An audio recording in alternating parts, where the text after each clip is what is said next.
មនុស្សយើងច្រើនគិតថាបើយើងជោគជ័យទើបជាមានតម្លៃបើយើងមានលុយមានតួនាទី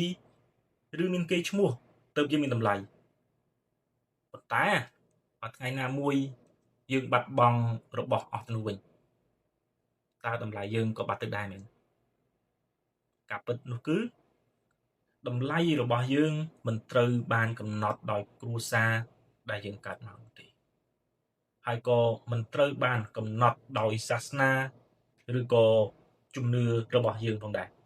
ហើយវាក៏មិនត្រូវបានកំណត់ដោយការសិក្សាការងារឬក៏ប្រាក់ចំណូលរបស់យើងហើយក៏មិនត្រូវបានកំណត់ដោយកំហុសឬក៏ភាពខ្មៅងឹតក្នុងអតីតកាលរបស់យើងដែរមនុស្សគ្រប់រូបមិនថាជានរណាមកពីណាឬជាអ្វីនោះទេ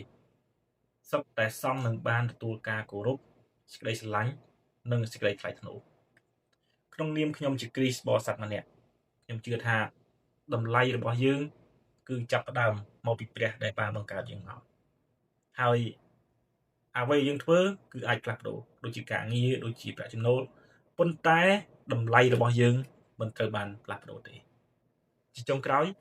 មនុស្សគ្រប់រូបមានតម្លៃដូចគ្នាក្នុងនាមជាមនុស្សជាតិយើងអាចមានប្រវត្តិជំនឿឬក៏ដំណើរជីវិតខុសគ្នាប៉ុន្តែយើងទាំងអស់គ្នាសមនឹងទទួលបានការគោរពសេចក្តីស្រឡាញ់និងសេចក្តីថ្លៃថ្នូរ